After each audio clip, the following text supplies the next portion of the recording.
Tá dando para ver a tela? Sim. Certo, vou começar então. Começar falando da cascata de coagulação. Cascata de coagulação é basicamente a formação de uma rede de fibrina, sendo a fibrina uma proteína. O papel dela é dar estabilidade ao agregado plaquetário. A fibrina é uma proteína insolúvel no sangue, mas ela não está pronta no sangue. Ela deve ser feita a partir do fibrinogênio. O fibrinogênio é feito no fígado e precisa ser ativado pela trombina para virar fibrina. E agora eu vou começar a explicar a cascata de coagulação pelo final, que fica mais fácil.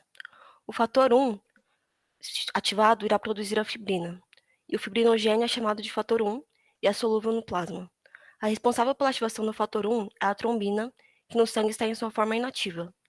A protrombina é o fator 2, quando ativada é chamada de trombina, sendo que essa transformação depende do cálcio para ocorrer. A falta de cálcio pode levar a problemas na produção de fibrina. Existem duas vias que levam à transformação de fibrina no final: a via intrínseca e a via extrínseca. A via intrínseca é a via de ativação por contato. O ativador é o colágeno, que está sempre presente dentro da parede do vaso celular. A via extrínseca é ativada pelo fator tecidual, a tromboplastina, que está presente somente em casos de lesão, porém está sempre presente nos fibroblastos, na camada subendotelial. Essas vias se convergem e formam uma via comum. A via comum começa com o fator 12, que é conhecido como fator de Ridgeman, que é ativado pelo colágeno, virando o fator 12 ativo. Também é ativado pelo sininogênio, que está presente no sangue em circunstâncias normais, porém está aumentado quando há sinal de infecção. O fator 12 ativado ativa a enzima pré-calicreína, que vira calicreína. A enzima transforma o sininogênio em sinina, que é responsável por recrutamento de células, e ativa o sistema complemento. Liga o fator 11, que vira o fator 11 ativado, e tem o fator 9, que vira o fator 9 ativado. O fator 9 forma um complexo com o fator 8, que irá virar fator 8 ativado. O complexo tinase é ativado pelos fosfolipídios das membranas das plaquetas. O fator de von Willebrand e a trombina ativam o fator 7. Esse complexo é responsável por ativar o fator 10, cuja ativação depende de cálcio. O fator 10 vira 10 ativado, formando um complexo com o fator 5, que vira o fator 5 ativado. Essa ativação ocorre por fosfolipídios e trombina. O complexo protrombiano ativa a pré-trombina, que tem a necessidade de cálcio. A vitamina K é importante para a ativação da protrombina, do fator 7 e outros. Sendo assim, a deficiência de vitamina K compromete a cascata de coagulação. A via extrínseca é ativada pela tromboplastina, que ativa o fator 7, que forma um complexo com a tromboplastina. Esse complexo irá ativar o fator 10 com a ajuda do cálcio, também ativa o fator 9. A trombina ativa o fator 13, que vira o fator 13 ativado, que irá se transformar na fibrina polimerizada. Distúrbios hereditários do fibrinogênio. Existem dois tipos de defeito no fibrinogênio, vulgo fator 1. Um defeito é quantitativo, que está dividido em afibrinogemia, que seria a ausência da produção de antígeno plasmático do fibrinogênio, e a hipofibrinogemia, que seria a diminuição da produção do mesmo antígeno.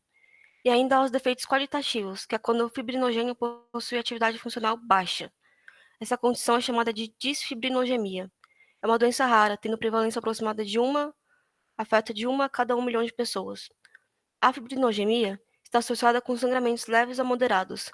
Já a hipofibrinogêmia costuma ser assintomática. A disfibrinogemia está associada com trombose ou hemorragia leve, mas a maioria dos portadores são assintomáticos.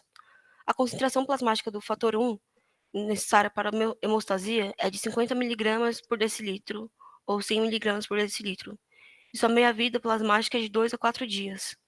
Os produtos que contêm fibrinogênio incluem plasma fresco congelado, crioprecipitado e concentrado de fibrinogênio. No tratamento de reposição do fibrinogênio, deve-se atingir o nível de 50 mg a 100 mg por decilitro nas situações não cirúrgicas, aproximadamente 100 mg a 200 mg na profilaxia de cirurgias e após mantê-lo acima de 50 mg por decilitro até a cicatrização completa da ferida. A reposição pode ser feita de 24 a 24 horas ou em dias alternados de acordo com o nível sérico. Deficiência do fator 7. A coagulopatia hereditária mais rara, mais comum, atingindo 1 a cada 500 mil pessoas. Ela é dividida em dois tipos: o tipo 1, que é a redução proporcional dos níveis funcionais e antigênico do fator 7, e o tipo 2, que possui uma proteína disfuncional. As manifestações clínicas podem variar de paciente para paciente, mas a maioria dos casos são leves, não tendo graves complicações. Pacientes que possuem menos de 8% de fator 7 possuem uma chance mais elevada de terem quadros hemorrágicos. Os sangramentos incluem equimoses, hematomas e epistaxes, que seria o sangramento nasal. Em alguns casos, os pacientes podem ter hemorragias graves, semelhantes às que ocorrem na hemofilia. Normalmente, esses pacientes possuem menos que 1% do fator 7. A concentração plasmática do fator 7 necessária para a hemostasia é de 15 microlitros por decilitro ou 20 microlitros por decilitro. Sendo assim, raramente é necessária a reposição de fator 7 para indivíduos que apresentam atividade superior a 20%. Os produtos que contêm fator 7 incluem o plasma fresco congelado, o crio precipitado e o concentrado de fator 7 ativado recombinante. Doença de von Willebrand. A doença de von Willebrand é resultante da alteração quantitativa ou qualitativa do fator de von Willebrand, que é uma proteína plasmática de adesão essencial na hemostasia primária, com três importantes funções.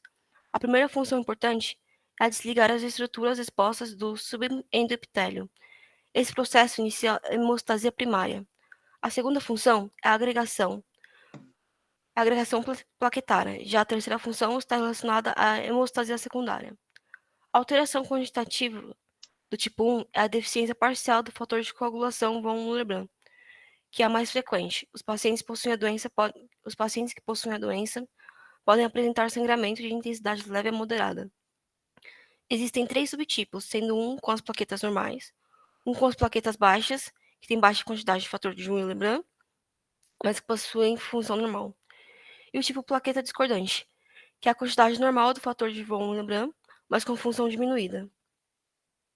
Alteração quantitativa tipo 3, que é quando os níveis plasmáticos e plaquetários indetectáveis do fator de von Willebrand, ocasionando manifestações hemorrágicas graves. Ainda há alteração qualitativa tipo 2, que se subdivide em redução da função dependente de plaquetas e maior afinidade pela GPIB da plaqueta, o subtipo que tem a redução dependente de plaquetas, e o último é a perda da afinidade de ligação no fator 7. A doença de von Willebrand pode ser tratada com um medicamento sintético chamado de desmonopressina, ou com um concentrado do fator de coagulação que contém o fator de von Willebrand, ou ainda com outros medicamentos que ajudam a controlar os sangramentos. O tipo de tratamento depende em parte do tipo de doença de von Willebrand. Deficiência do fator 10. O fator 10 é dependente de vitamina K. A deficiência desse fator corresponde a cerca de 7% das doenças hemorrágicas raras. Ela possui um dos quadros clínicos mais graves. Os pacientes com a forma mais grave da doença podem apresentar sangramentos precoces ao nascer. Elas podem apresentar hemartrose, hematomas e sangramentos gastrointestinais. O sintoma que está mais presente é a epistaxe. Os pacientes podem apresentar sangramento quando são submetidos a cirurgia ou traumas. A meia-vida do fator 10 é de 40 a 60 horas, e a concentração plasmática necessária para a hemostasia é de 15 a 20 microlitros. Não existe nenhum concentrado de fator X específico, seja derivado de plasma ou recombinante, disponível no mercado. Assim, os produtos disponíveis para o uso que contém fator X são o plasma fresco congelado e o crio precipitado, sendo esse o tratamento de escolha. Deficiência do fator 11. A deficiência do fator 11 tem uma alta prevalência em judeus e antigamente era conhecida como hemofilia C. Entre as deficiências de fatores sanguíneos, é a segunda que mais prevalece. Sangramento costuma acontecer após um trauma, e esse sangramento costuma ocorrer onde há presença de ativadores de fibrinólise, como na cavidade oral, nariz, amígdalas e trato urinário. Pacientes que possuem um quadro mais grave têm uma chance mais elevada de apresentarem hemorragia, embora ela nem sempre ocorra. O tratamento é indicado após os episódios hemorrágicos e para a prevenção dos sangramentos relacionados às cirurgias, e deve ser adaptado à circunstância individual. São utilizados anfibrinolíticos, plasma fresco congelado e concentrado do fator 11. É isso.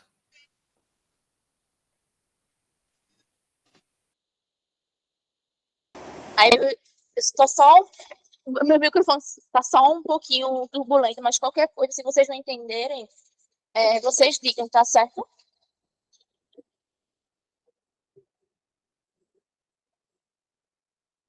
Vou começar a compartilhar aqui a tela. Vocês estão vendo direitinho?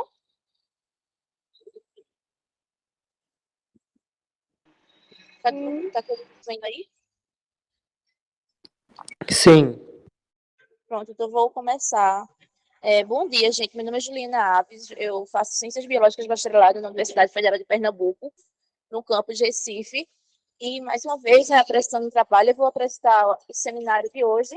E o meu tema ficou sobre o concentrado de massas e concentrado de plaquetas.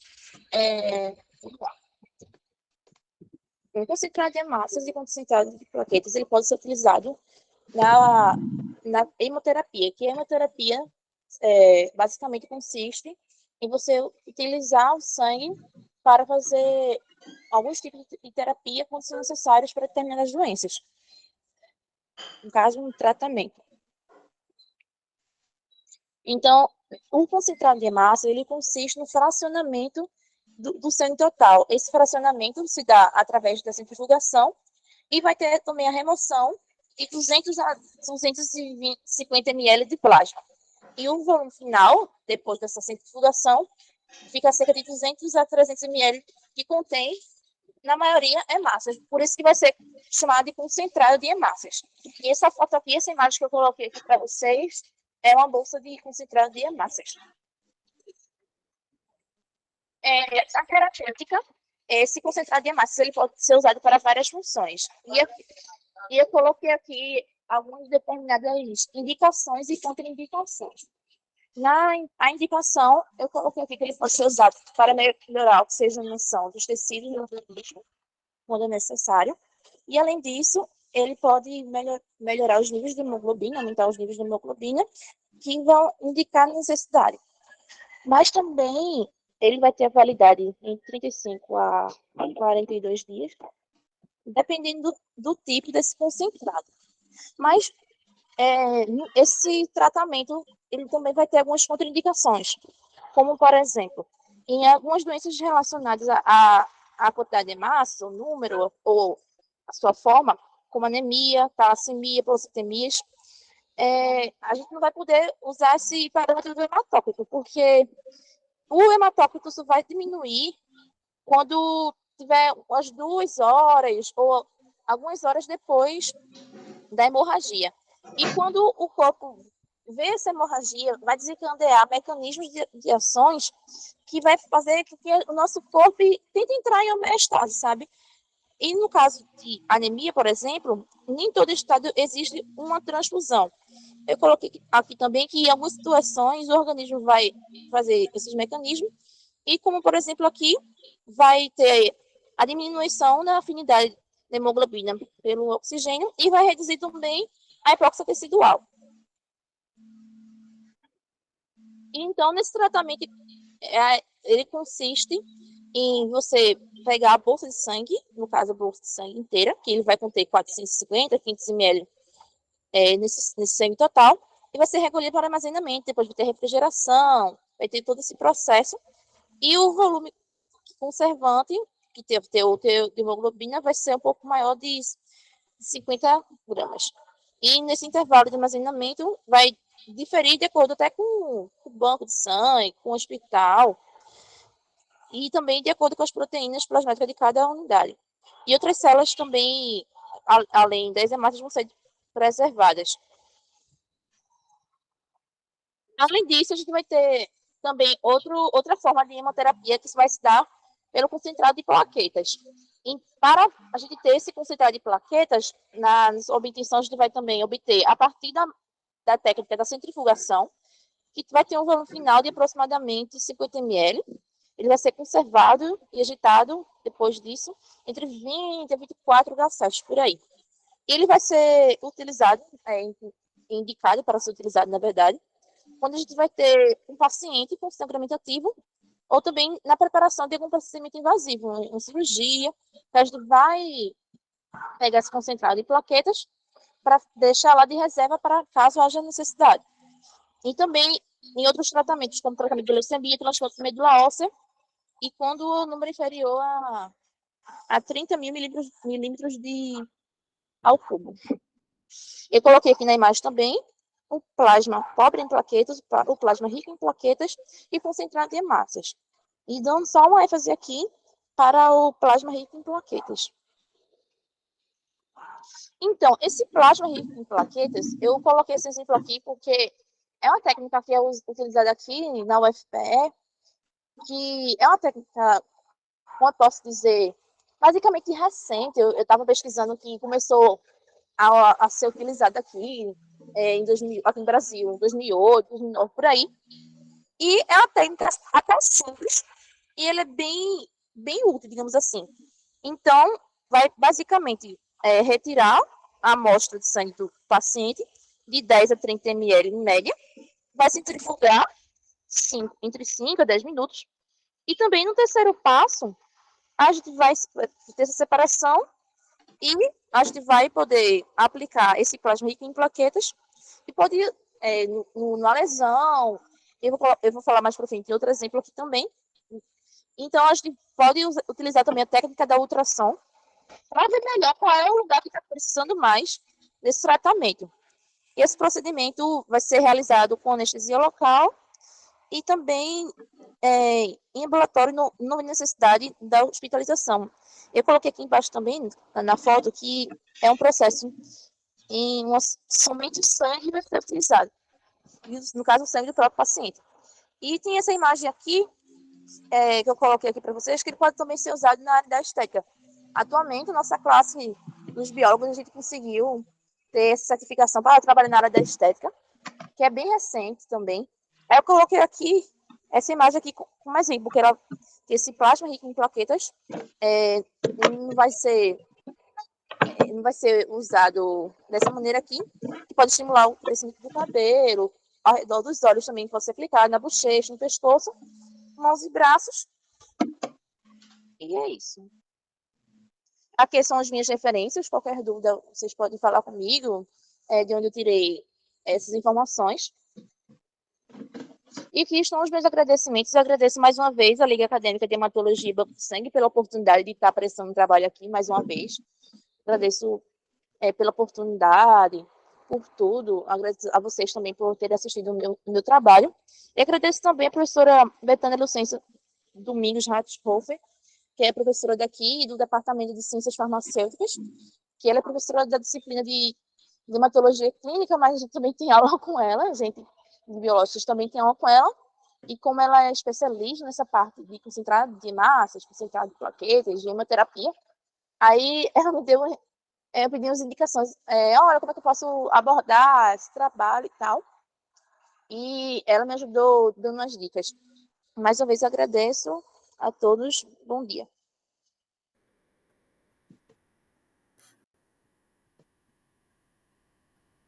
Então tá. Então, o meu tema é sobre a anemia ferropriva. Eu sou a Ana Clara Marques de Freitas, eu terminei a faculdade de biomedicina e comecei agora uma faculdade de farmácia. Então vamos lá. A anemia ela é definida como uma síndrome, né, caracterizada pela diminuição de massa eritrocitária total. Então, o que quer dizer? Quer dizer que alguns índices hematimétricos, quando tem o diagnóstico de anemia, esses índices hematimétricos estão diminuídos. Então, um deles, que é principalmente uma das características da anemia, é a hemoglobina, tá? Então, como eu coloquei ali, então, laboratorialmente, definimos a anemia como uma hemoglobina menor que 12 em mulheres ou 13 em homens. Então, a anemia é caracterizada por isso, pelos baixos índices hematimétricos, principalmente aí que é definido pela hemoglobina. Aí, mais específico, então, a anemia ferropriva, ela é um tipo de anemia que acontece devido à falta de ferro no organismo. E o que acontece com essa falta de ferro? Ele diminui a quantidade de hemoglobina presente na hemácia, tá? Então, impede que a hemácia faça a sua função de transporte de oxigênio para os tecidos. Então, essa é a característica da anemia ferropriva. Agora, as causas. As causas elas podem ser por alimentação pobre em ferro, então normalmente pessoas que são pouco saudáveis ou alguns vegetarianos podem apresentar esse tipo de anemia ferropriva também. Por quê? Porque eles não consomem, por exemplo, né, a carne aí, que é onde tem bastante ferro. E pode acontecer tanto em pessoas com peso ideal, como pessoas acima do peso também. Também acontece com a dificuldade na absorção. Então, por exemplo, tem algumas pessoas que têm um pouco de dificuldade na absorção do ferro, como a doença celíaca, por exemplo.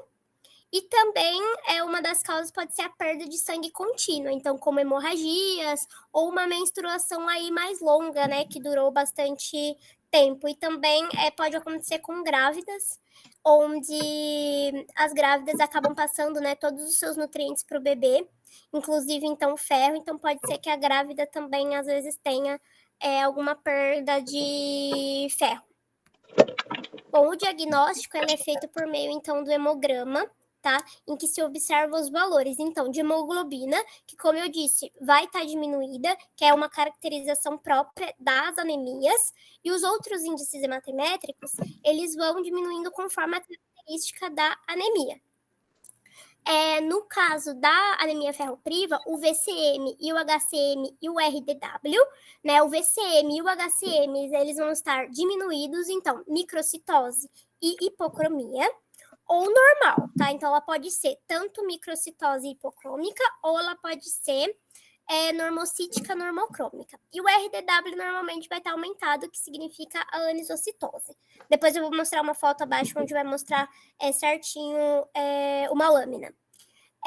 O ferro sérico e a ferritina, que também são medidos, e os dois vão estar diminuídos, né, por conta desse tipo de anemia. Agora, a transferrina, o TIBC e a saturação de transferrina. A saturação de transferrina vai estar diminuída e a transferrina e o TIBC estarão aumentados. Aqui vai uma lâmina, então, para vocês entenderem. Nesse caso, é uma lâmina de microcitose e hipocromia. Então, dá para perceber que algumas hemácias estão com o tamanho menor do que são as originais. E vocês podem perceber também que o meio delas está bem clarinho. Então, quer dizer que ela é hipocrômica. Então, ela não tem a coloração exata de uma hemácia normal, né? Então, dá para ver aí certinho que tem algumas diminuídas e essas bem clarinhas no meio, que são as hipocrômicas, que é uma característica da anemia ferropriva também. Algumas manifestações clínicas, então, que quem tem anemia e a anemia ferropriva também podem apresentar, que é o cansaço, a fadiga, a cefaleia, a palidez cutânea e mucosa, a sonolência, um pouco de irritabilidade, uma falta de disposição, entre outros também, que varia de pessoa para pessoa. E por fim, então, o tratamento. O tratamento nada mais é do que uma reposição adequada de ferro. Então, ela pode ser por via oral, que é o mais recomendado, que seriam medicamentos, né, de reposição de ferro, e uma alimentação mais saudável como coadjuvante. Então, comer alimentos que tenham mais aí na sua composição mais ferro, né, para ajudar nesse tratamento também. E também ela pode ser administrada por via parenteral, que pode ser intravenosa ou intramuscular, e em alguns casos até a transfusão de hemácias também pode fazer com que o tratamento seja eficaz. Então, eu tentei tratar de uma coisa mais simples, assim, para que acho que todo mundo entenda, porque eu nem sei se realmente todo mundo já conhecia ou tinha essa matéria. Então, eu quis tratar de uma forma bem mais sucinta e espero que todos tenham entendido. E é só.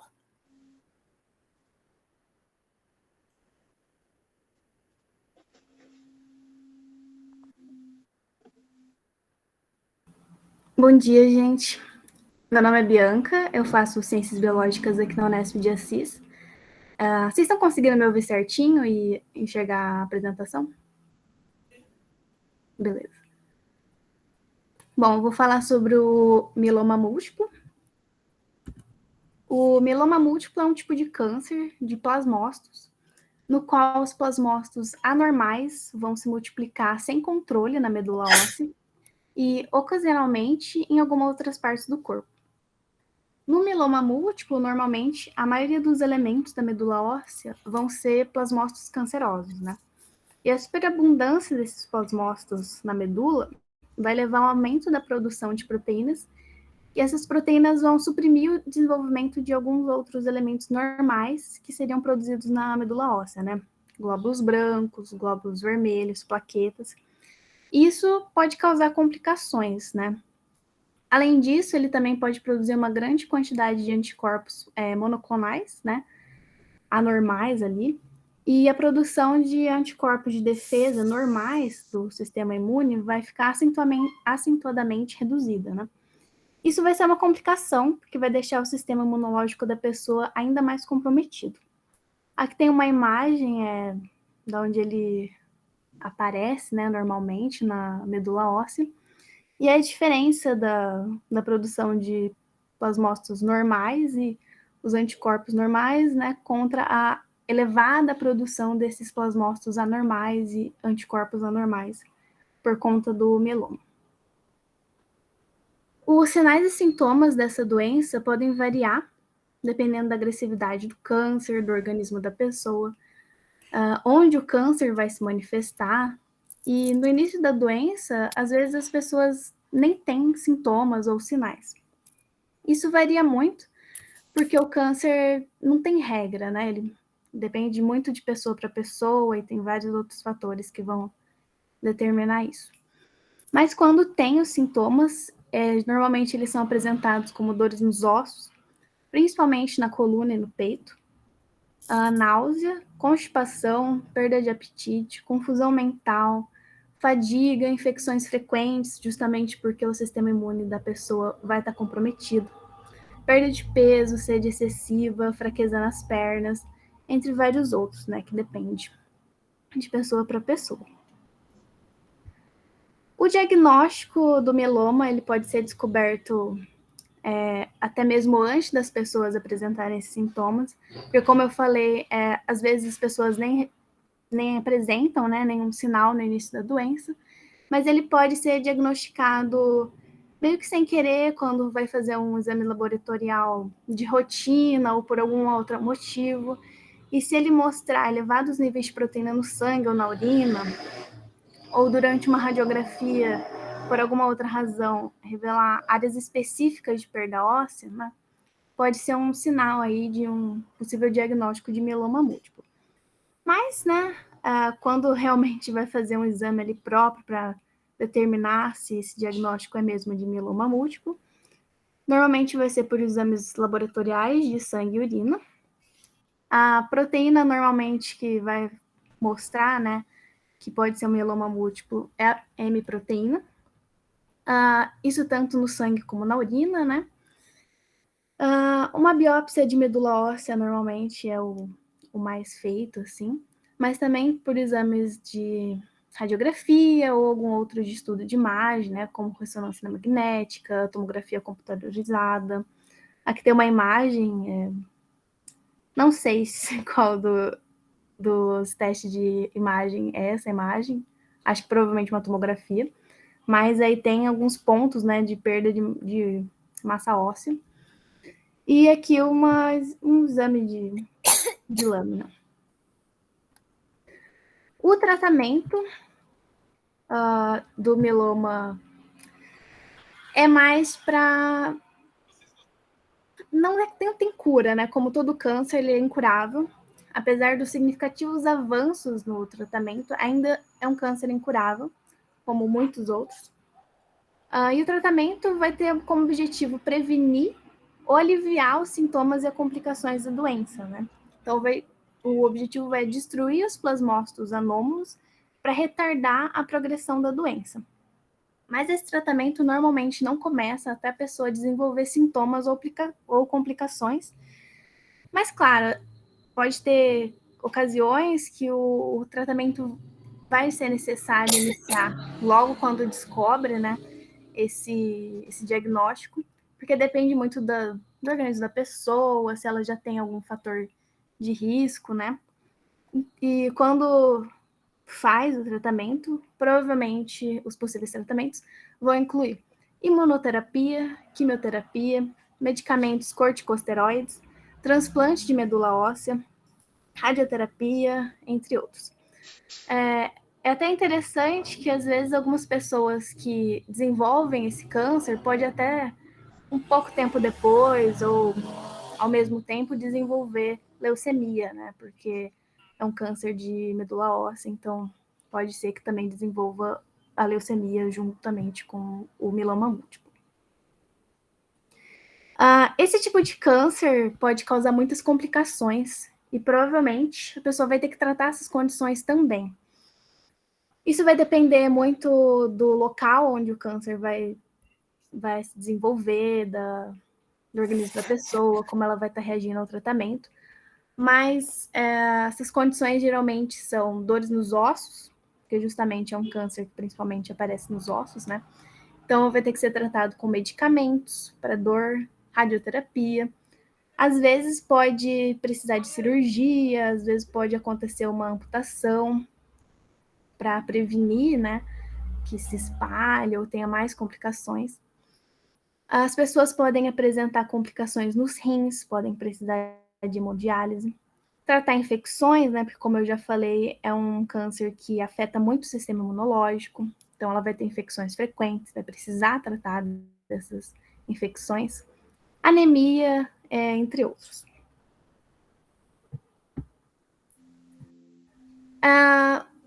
Homens acima de 65, pessoas acima do peso, o fator genético, né, hereditário da pessoa, as pessoas que podem ter sofrido exposição a produtos químicos específicos, como radiação, benzeno, outros solventes, né, que são muito tóxicos, podem ser fatores de risco para a pessoa apresentar eventualmente esse câncer, o mieloma múltiplo.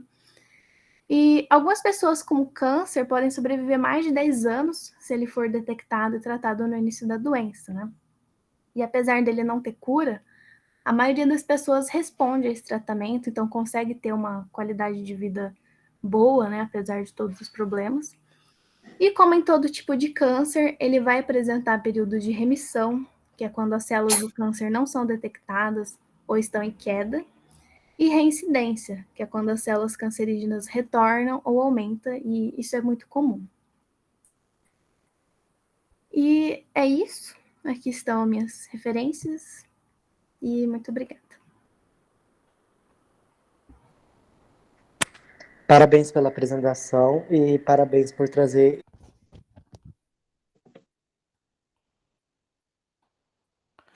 Eu vou falar sobre a policitemia vera. O que é a policitemia? Ela é uma doença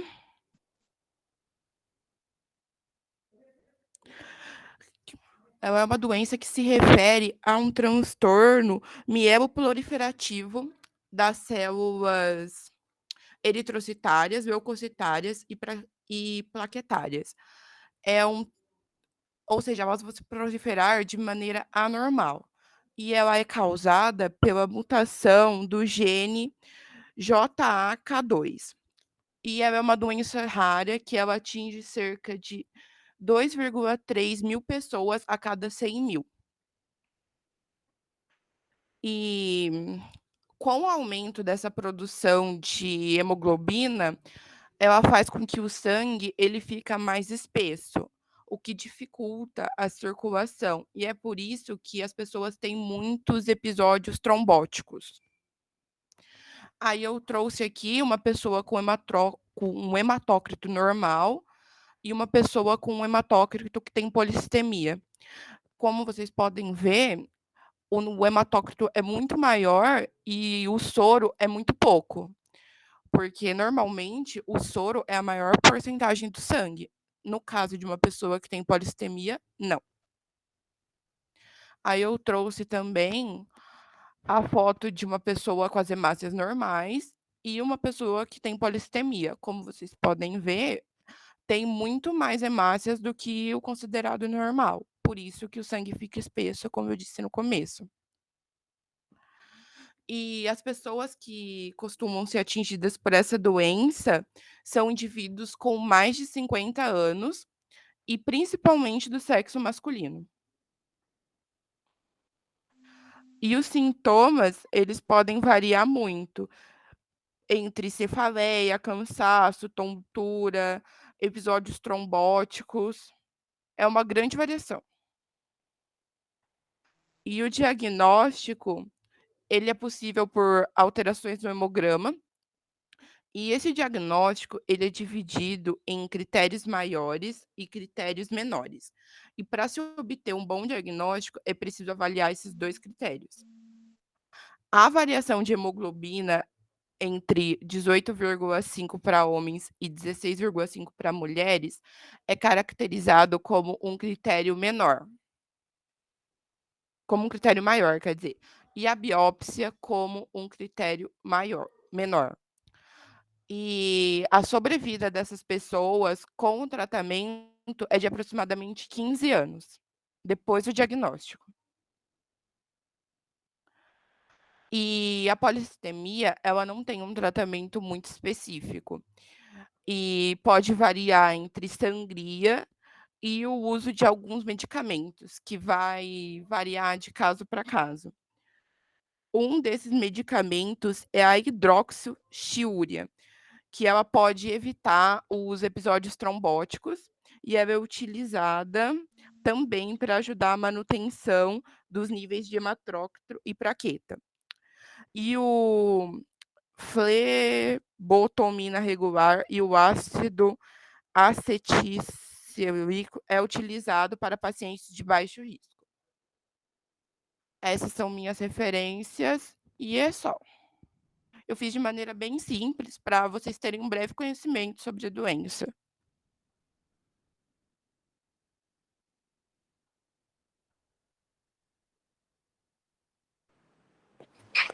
Parabéns também pela apresentação. Acho que já foram todos. Eu agradeço os que trouxeram em inglês. Os que trouxeram em português, infelizmente, vai ter um descontozinho na pontuação.